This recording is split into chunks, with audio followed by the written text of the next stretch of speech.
ಎಲ್ರಿಗೂ ನಮಸ್ಕಾರ. 5 ನಿಮಿಷದ ವಿಜ್ಞಾನಕ್ಕೆ ಮತ್ತೊಮ್ಮೆ ಸ್ವಾಗತ.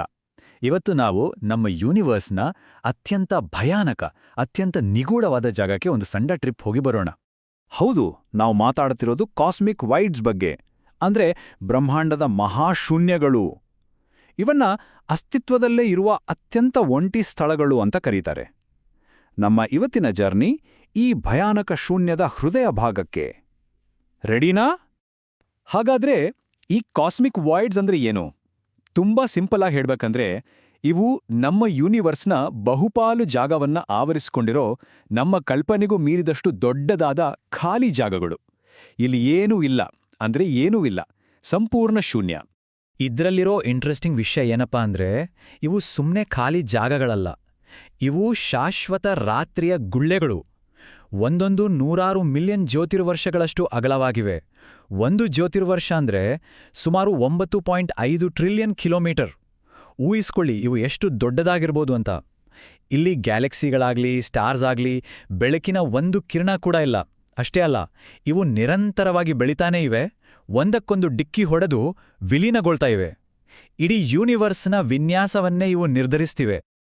ಸರಿ, ಹಾಗಾದ್ರೆ ಇನ್ನೇನ್ ತಡ? ಬನ್ನಿ, ನಮ್ಮ ಭೂಮಿಯಿಂದ ಹೊರಟು ನಂಬೋಕೆ ಆಗದಷ್ಟು ವೇಗದಲ್ಲಿ ಈ ಮಹಾಶೂನ್ಯದ ಅಂಚಿಗೆ ಪ್ರಯಾಣಿಸೋಣ. ಎಲ್ರೂ ಸೀಟ್ ಬೆಲ್ಟ್ ಹಾಕೊಳ್ಳಿ. ಓಕೆ, ನಾವು ನಮ್ಮ ಸೌರವ್ಯೂಹ 200 ಬಿಲಿಯನ್ ನಕ್ಷತ್ರಗಳಿರುವ ನಮ್ಮದೇ ಆದ ಮಿಲ್ಕಿವೇ ಗ್ಯಾಲಕ್ಸಿಯನ್ನ ದಾಟಿ ಮುಂದೆ ಹೋಗ್ತಾ ಇದೀವಿ. ನಮ್ಮ ಅಕ್ಕಪಕ್ಕದ ಗ್ಯಾಲಕ್ಸಿಗಳೆಲ್ಲ ಈಗ ಹಿಂದೆ ಉಳಿದು ಹೋದವು. ಈಗ ನಮ್ಮ ಕಣ್ಮುಂದೆ ಕಾಣ್ತಾ ಇರೋದು ವರ್ಗೋ ಸೂಪರ್ ಕ್ಲಸ್ಟರ್. ಇದು ಏನಿಲ್ಲ ಅಂದ್ರೂ 2000ಕ್ಕೂ ಹೆಚ್ಚು ಗ್ಯಾಲಕ್ಸಿಗಳಿಂದ ಮಾಡಲ್ಪಟ್ಟಿರೋ ಒಂದು ಬೃಹತ್ ಗೋಡೆ ಇದ್ದಾಗೆ. ಇದರ ಅಗಲನೇ ಸುಮಾರು 100 ಮಿಲಿಯನ್ ಜ್ಯೋತಿರ್ವರ್ಷಗಳು. ಈಗ ಸ್ವಲ್ಪ ಹುಷಾರು, ನಾವು ಕಾಸ್ಮಿಕ್ ಪ್ರಪಾತದ ಅಂಚಿಗೆ ಬಂದು ತಲುಪಿದ್ದೀವಿ. ಇಲ್ಲಿಂದ ಮುಂದೆ ಶುರುವಾಗೋದೇ ನಿಜವಾದ ಆಳವಾದ ಕತ್ತಲು. ಇದೇ ಲೋಕಲ್ ವಾಯ್ಡ್ನ ಗಡಿ. ಈ ಲೋಕಲ್ ವಾಯ್ಡ್ ಇದೆಯಲ್ಲ, ಇದರ ಅಗಲ ಬರೋಬ್ಬರಿ 200 ಮಿಲಿಯನ್ ಜ್ಯೋತಿರ್ವರ್ಷಗಳು. ಜಸ್ಟ್ ಇಮ್ಯಾಜಿನ್ ಮಾಡಿ, ಒಂದು ವೇಳೆ ಇದು ನಮಗೆ ಕಾಣುವ ಹಾಗಿದ್ರೆ ನಮ್ಮ ರಾತ್ರಿ ಆಕಾಶದ 40% ಭಾಗವನ್ನ ಇದೊಂದೇ ತುಂಬಿಕೊಳ್ತಿತ್ತು. ಅಬ್ಬಾ! ಈಗ ನಾವು ಅಸ್ತಿತ್ವದಲ್ಲೇ ಇರೋ ಅತಿದೊಡ್ಡ, ಅತಿ ಖಾಲಿಯಾದ ಶೂನ್ಯದೊಳಗೆ ಧುಮುಕುತ್ತಿದ್ದೇವೆ. Welcome to the Bootes super void. ಅಚ್ಛಾ, ಇದ್ರೊಳಗೆ ಕಾಲಿಟ್ರೆ ನಮಗೇನ್ ಕಾಣ್ಬೋದು? ಏನಾದ್ರೂ ಐಡಿಯಾ ಇದೆಯಾ? ಇಲ್ಲಿ ಕಾಣೋದು ಒಂದೇ, ಪರಿಪೂರ್ಣ ಸಂಪೂರ್ಣವಾದ ಕತ್ತಲು. ಇಲ್ಲಿ ಮೇಲೆ ಯಾವುದು, ಕೆಳಗೆ ಯಾವುದು, ನಾವು ಚಲಿಸ್ತಾ ಇದೀವಾ ಇಲ್ವಾ ಯಾವುದರ ಅರಿವು ಆಗಲ್ಲ. ಹೊರಗಡೆ ಒಂದು ಬ್ರಹ್ಮಾಂಡ ಇದೆ ಅನ್ನೋದಕ್ಕೆ ಒಂದು ಸಣ್ಣ ಕುರುಹು ಕೂಡ ಸಿಗೋದಿಲ್ಲ. ಇದು ಮೌನದ ಒಂದು ಜೈಲಿನ ಹಾಗೆ.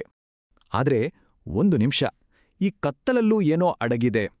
ವಿಜ್ಞಾನಿಗಳಿಗೆ ಈ ಮಹಾಶೂನ್ಯದೊಳಗೆ ಕೆಲವು ಗ್ಯಾಲಕ್ಸಿಗಳು ಸಿಕ್ಕಿವೆ. ವಾವ್! ಇವುಗಳನ್ನ ವಾಯ್ಡ್ ಗ್ಯಾಲಕ್ಸಿಗಳು ಅಂತ ಕರೀತಾರೆ. ಕತ್ತಲೆಯ ಸಾಗರದಲ್ಲಿ ಮಿನುಗುವ ಒಂಟಿ ಮಿಂಚುಳುಗಳ ಹಾಗೆ ಇವು ವಿಶ್ವದ ಅತ್ಯಂತ ಅಪರೂಪದ ಮತ್ತು ಏಕಾಂಗಿ ಗ್ಯಾಲಕ್ಸಿಗಳು. ಬನ್ನಿ, ಈಗ ನಮ್ಮ ಯೂನಿವರ್ಸ್ ಯಾಕೆ ಹೀಗಿದೆ, ಈ ವಿಚಿತ್ರ ರಚನೆ ಹಿಂದಿರೋ ಸೈನ್ಸ್ ಏನು ಅಂತ ನೋಡೋಣ. ನೋಡಿ, ನಮ್ಮ ಬ್ರಹ್ಮಾಂಡ ಒಂದು ದೊಡ್ಡ ಜೇಡ್ರ ಬಲೆ ತರ ಇದೆ. ಇದನ್ನೇ ಕಾಸ್ಮಿಕ್ ವೆಬ್ ಅಂತ ಕರೆಯೋದು. ಗ್ಯಾಲಕ್ಸಿಗಳೆಲ್ಲ ಉದ್ದುದ್ದ ದಾರಗಳ ತರ ಒಂದಕ್ಕೊಂದು ಸೇರ್ಕೊಂಡಿದವೆ. ಈ ದಾರಗಳ ನಡುವೆ ಇರೋ ದೊಡ್ಡ ದೊಡ್ಡ ಖಾಲಿ ಜಾಗಗಳೇ ಈ ಕಾಸ್ಮಿಕ್ ವಾಯ್ಡ್ಸ್.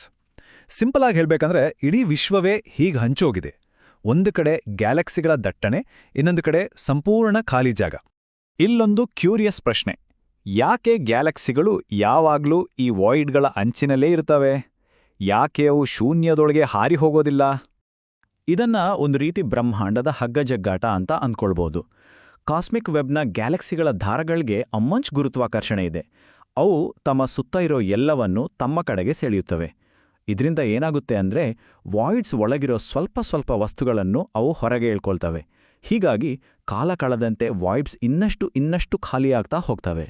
ಈಗ ನಾವು ಈ ವಾಯ್ಡ್ಸ್ನ ಚಲನವಲನವನ್ನ ನಮ್ಮ ಇಡೀ ಯೂನಿವರ್ಸ್ನ ಭವಿಷ್ಯದ ಜೊತೆ ಕನೆಕ್ಟ್ ಮಾಡೋಣ.